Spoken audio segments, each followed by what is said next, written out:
విషయంలో మాకు రెండో ఆలోచన లేదు, రెఫరెండమే అని మేము చెప్పడం జరిగింది. తెలంగాణ రాష్ట్ర ప్రజా పరిపాలన రెఫరెండంగా మేము ఎన్నికలకు వెళ్తే ఈరోజు తెలంగాణ రాష్ట్రంలో వచ్చిన ఫలితాలు, ప్రజలు ఇచ్చిన ఓట్ల శాతం, పార్లమెంట్లతో పాటు అసెంబ్లీలో మాకు వచ్చిన మెజారిటీని మీడియా మిత్రులు ఎలాగూ విశ్లేషిస్తారో మా వైపు నుంచి కూడా మేము ఈరోజు వివరించదలుచుకున్నాము. జరిగిన పార్లమెంట్ ఎన్నికల్లో 17 పార్లమెంట్లకు సంబంధించి ఒక సీటు ఎంఐఎంకి ఇస్తే 16లో 8 పార్లమెంటు నియోజకవర్గాలను కాంగ్రెస్ పార్టీని గెలిపించడం జరిగింది. మరొక 8 భారతీయ జనతా పార్టీ గెలవడం జరిగింది. మా 8 పార్లమెంటు నియోజకవర్గాల ఫలితాలు దాదాపుగా 41% ఓట్లు కాంగ్రెస్ పార్టీకి రావడం జరిగింది.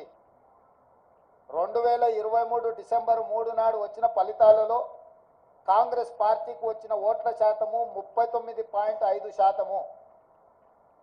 ఈ పార్లమెంట్ ఎన్నికల్లో 100 రోజుల పరిపాలన తర్వాత దాదాపుగా 41% ఓట్లు కాంగ్రెస్ పార్టీకి రావడం జరిగింది. ఓట్ల శాతంలో ప్రజలు రెఫరెండం ద్వారా మా పరిపాలన బాగుందనడమే కాదు, మమ్మల్ని మెచ్చుకొని అసెంబ్లీ ఎన్నికల్లో ఇచ్చిన ఓట్ల శాతానికంటే అధిక ఓట్ల శాతాన్ని ప్రజలు మాకు ఇవ్వడం ద్వారా, ఆశీర్వదించడం ద్వారా మా పరిపాలన పట్ల ప్రజలు సంతృప్తి వ్యక్తం చేసిండ్రు అని చెప్పి నేను భావిస్తున్నాను. అదేవిధంగా 2019 పార్లమెంట్ ఎన్నికల్లో 3 పార్లమెంటు గెలిస్తే ఈ ఎన్నికల్లో మమ్మల్ని 8 పార్లమెంటు సీట్లు గెలిపించడం ద్వారా 8 సీట్లు అధికంగా ఇచ్చి పార్లమెంటులో కూడా మాకు అత్యధికంగా సీట్లు ఇవ్వడం ద్వారా ఓట్లు, సీట్లు కూడా మమ్మల్ని పెంచడం ద్వారా ప్రజలు ఆశీర్వదించారు. ఇదే కాకుండా మూడవ విశ్లేషణ, 119 శాసనసభ నియోజకవర్గాలలో ప్రజలు ఓట్లేస్తే విస్పష్టంగా ఆనాడు 64 సీట్లు ఎట్లయితే మెజారిటీ వచ్చిందో ఈరోజు 64 సీట్లలో మెజారిటీ రావడమే కాకుండా కంటోన్మెంట్ మేము ఓడిపోయి బీఆర్ఎస్ గెలిచిన సీటులో కాంగ్రెస్ పార్టీకి 13,206 ఓట్ల మెజారిటీ ఇచ్చి 65వ స్థానాన్ని కూడా కాంగ్రెస్ పార్టీకి ఇవ్వడం ద్వారా ఆనాడు ఇచ్చిన 64 సీట్ల కంటే ఇంకొక సీటును అదనంగా ఇచ్చి కాంగ్రెస్ పార్టీని అసెంబ్లీలలో కూడా 65 సీట్ల తీర్పు ద్వారా మా రెఫరెండంని ప్రజలు సమర్థించిండ్రు, మాకు అనుకూలంగా ఓట్లేసి గెలిపించిండ్రు. కాంగ్రెస్ పార్టీ అధ్యక్షుడిగా, ముఖ్యమంత్రిగా కాంగ్రెస్ పార్టీ ప్రజాప్రతినిధులకు, మంత్రివర్గ సహచరులకు, శాసనసభ్యులకు, రాష్ట్ర స్థాయి నాయకులకు, జిల్లా స్థాయి నాయకులకు, మండల స్థాయి నాయకులకు, మరీ ముఖ్యంగా గ్రామ స్థాయి కార్యకర్తలకు మనస్ఫూర్తిగా కృతజ్ఞతలు, ధన్యవాదాలు తెలియజేస్తున్నా.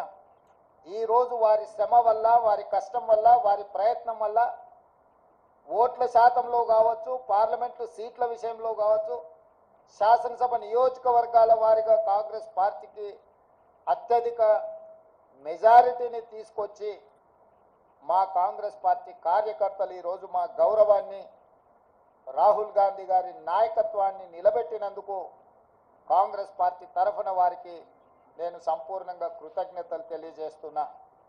ఇక రెండవది, 8 పార్లమెంట్ సీట్లు గెలిచిన భారతీయ జనతా పార్టీ 2019లో 4 పార్లమెంట్లు గెలిస్తే ఈరోజు 8 పార్లమెంట్లు సీట్లు గెలవడం జరిగింది. వాళ్ళు కూడా వాళ్ళ సీట్లను పెంచుకున్నారు.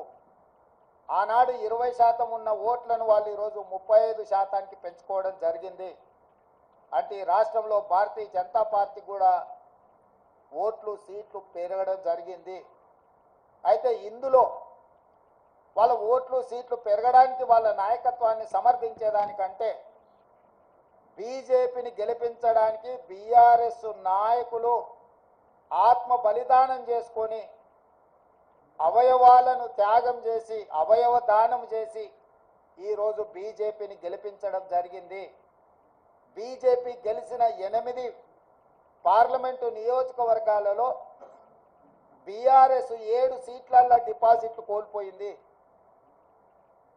ఆదిలాబాద్ కావచ్చు, నిజామాబాద్ కావచ్చు, కరీంనగర్ కావచ్చు, మల్కాజ్గిరి కావచ్చు, సికింద్రాబాద్ కావచ్చు, చేవెళ్ళ కావచ్చు, మహబూబ్ నగర్ కావచ్చు, ఈ 7 పార్లమెంటు నియోజకవర్గాలలో బీఆర్ఎస్ డిపాజిట్లు కోల్పోయి బీజేపీని గెలిపించడం ద్వారా బీఆర్ఎస్ నాయకులు ఆత్మ బలిదానం చేసుకొని అవయవ దానం చేసిండ్రు బీజేపీకి.